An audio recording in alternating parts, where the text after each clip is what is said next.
آگے فرمایا وَإِيَّاكَ نَسْتَعِينُ، اور ہم تجھ ہی سے مدد طلب کرتے ہیں۔ مدد چاہے بالواسطہ ہو یا بلا واسطہ، یعنی واسطے کے ساتھ ہو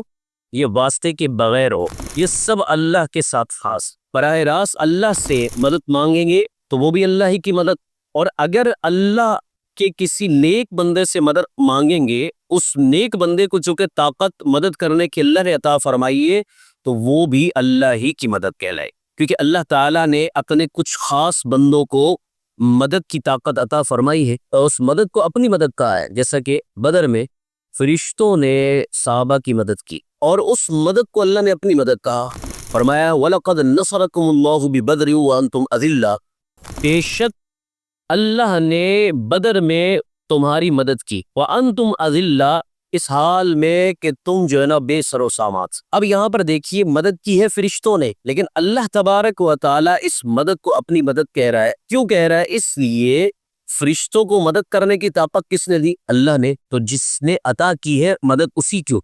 اس کو آپ دنیاوی مثال سے یوں سمجھیں کہ آپ نے کسی سیٹھ سے، کسی کمپنی کے مالک سے قرض لینا ہے۔ اس کا دو طریقے ہو سکتے ہیں۔ ایک طریقہ تو یہ ہے آپ براہ راست سیٹھ سے کہیں کہ مجھے اتنے پیسے چاہیے بطور قرض، آپ کو مل جائے تو وہ بھی سیٹھ کی مدد ہوئی۔ اور دوسرا طریقہ یہ ہے کہ آپ درمیان میں کسی ایسے شخص سے کہیں جس کا سیٹھ کے ساتھ بہت اچھا اور قریبی تعلق ہو، تو آپ نے یہ سوچا کہ اگر میں براہ راست کہوں گا ہو سکتا ہے میری بات نہ مانی جائے، یہ سیٹھ کے قریب ہے اور یہ اگر کہے گا تو بہت اچھا، جیسے مینیجر وغیرہ اس طرح کی جو لوگ قریبی ہوتے ہیں ان کے ذریعے یہ کام نکلوایا جائے۔ آپ نے ان کو کہا یا مجھے جو ہے نا اتنے پیسے چاہیے ادھار کے طور پر، اور انہوں نے آگے بات کر کے آپ کو پیسے دلوا دیے، اب بھی آپ کی مدد ہوئی۔ بتائیے یہ مدد کس کی ہے؟ یہ مدد بھی سیٹھ ہی کی ہے، کیونکہ پیسے تو اس کے مینیجر کے تو نہیں تھے نا، پیسے اسی نے دیے سیٹھ کے۔ دونوں طریقے سے سیٹھ ہی کی مدد ہوئی۔ یہ تو درمیان میں صرف ایک واسطہ اور وسیلہ بنا ہے، بلا تشبیہ و بلا تمثیل۔ اسی طرح جتنے بھی لوگ اللہ کے نیک بندے، نبی کریم صلی اللہ تعالی علیہ وسلم ہو، دیگر انبیاء ہو، صحابہ ہو، اولیاء ہو، جو بھی مدد کرتے ہیں، ہمارا یہی عقیدہ ہے کہ وہ اللہ کی عطا سے مدد کرتے ہیں۔ جب اللہ کی عطا سے مدد کرتے ہیں تو بات ختم ہو گئی، وہ اللہ ہی کی مدد ہے۔ سید اعلیٰ حضرت فرماتے ہیں کہ حقیقی مدد کا مطلب یہ ہوتا ہے جو اپنی ذاتی طاقت سے مدد کرے، کسی نے اس کو عطا نہ کیا ہو، وہ ہے حقیقی مدد۔ فرمایا کہ کسی سے یہ عقیدت رکھے کہ یہی جس بات پر قادر ہے کہ یہ اپنی ذات سے مدد کر رہا ہے، کسی نے اس کو عطا نہیں کیا، یہ خود سے مدد کر رہا ہے اور بے نیاز ہے، کسی کا محتاج نہیں ہے۔ ایسے طور پر اگر کوئی اعتقاد رکھتا ہے تو وہ اللہ تبارک و تعالیٰ ہی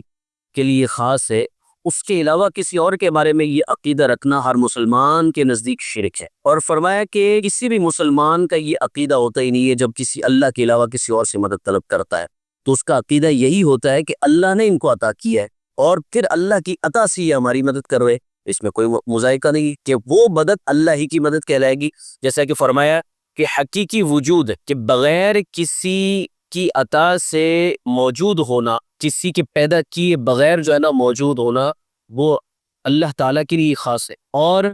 اللہ کے علاوہ کسی اور وجود کو ماننا اس وقت تک شرک نہیں ہوگا جب تک کہ وہ حقیقی معنی مراد نہ لے۔ اسی طرح فرمایا کہ حقیقی علم والا وہ اللہ ہی کی ذات ہے، کہ کسی نے عطا نہیں کیا علم، اس کا ذاتی علم ہے، تو کسی اور کو عالم کہنا اس وقت تک شرک نہیں ہوگا جب تک یہی عقیدہ نہ ہو کہ یہ جو علم ہے وہ ذاتی ہے، اور ایسا کسی عالم کو کہتے ہوئے ذہن میں نہیں ہوتا۔ فرمایا اسی طرح بالکل مدد کا معاملہ ہے کہ جب بندہ کسی سے مدد طلب کرتا ہے اور اللہ کے مقرب بندے سے، تو یہ واسطہ اور وسیلہ اور ذریعہ ہوتا ہے، اور وسیلہ جو ہے نا یہ بندوں ہی کے لیے ہے،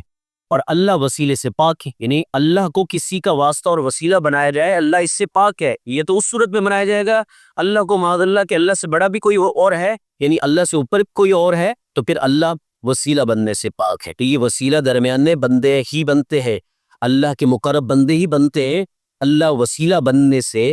پاک۔ اور پھر فرمایا اللہ کے درمیان جو اللہ کے نیک بندے ہیں ان کو اگر کوئی شرک قرار دے، پھر اس فرمان کا کیا ہوگا جو اللہ نے حکم دیا ہے، وَلَوْ أَنَّهُمْ إِذْ ظَلَمُوا أَنفُسَهُمْ جَاءُوكَ فَاسْتَغْفَرُوا اللَّهَ وَاسْتَغْفَرَ لَهُمُ الرَّسُولُ لوجد اللہ تواب الرحیم، اگر کوئی اپنی جانوں پر ظلم کر لے تو پھر جاؤ کا، اے محبوب آپ کی بارگاہ میں حاضر ہو جائے،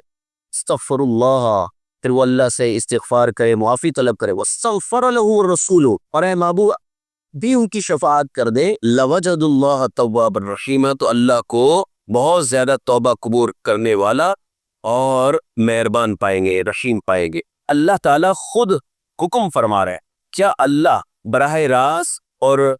خود بخشنے پر قادر نہیں ہے معاذ اللہ؟ تو اس نے یہ کیوں نہیں کہا کہ اگر تم سے گناہ ہو جائے تو پھر خانہ کعبہ میں آ جاؤ، میرے در پر آ جاؤ؟ فرمایا میرے محبوب کی در پر حاضر۔ تو اللہ تبارک و تعالیٰ وسیلے کو پسند فرماتا ہے، بلکہ حکم بھی ہے، ارشاد فرما دوسری جگہ، یا ایھا الذین آمنوا اتقوا اللہ وابتغوا الیہ الوسیلہ، اے ایمان والو اللہ سے ڈرو اور اس کی جانب وسیلہ تلاش کرو۔ کیا کسی نے خوب کہا کہ جب بھی مانگو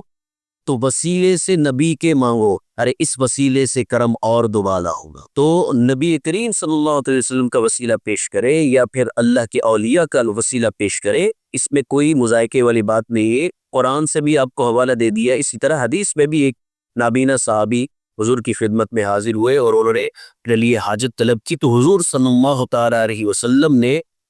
اپنے وسیلے سے ان کو اللہ کی بارگاہ میں اپنی حاجت پیش کرنے کا حکم دیا کہ میرا وسیلہ پیش کر کے تم بارگاہ الہی میں اپنی حاجت پیش کرو۔ تو وسیلہ یہ رب کو پسند ہے۔ تو فرمایا کہ اگر کوئی براہ راست اللہ سے طلب کرتا ہے تو یہ بھی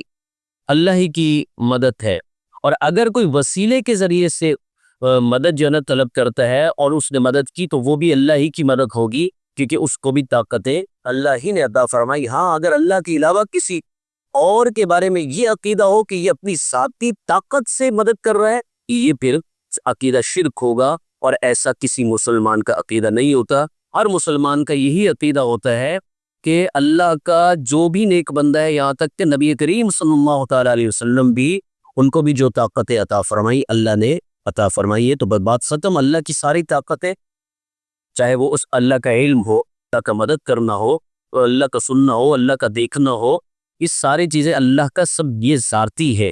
اور نبی کریم صلی اللہ تعالیٰ علیہ وسلم اور دیگر نیک لوگوں کا سب کا عطائی ہے، اللہ کی عطا سے ہے۔ تو اب بات ختم ہو گئی، اس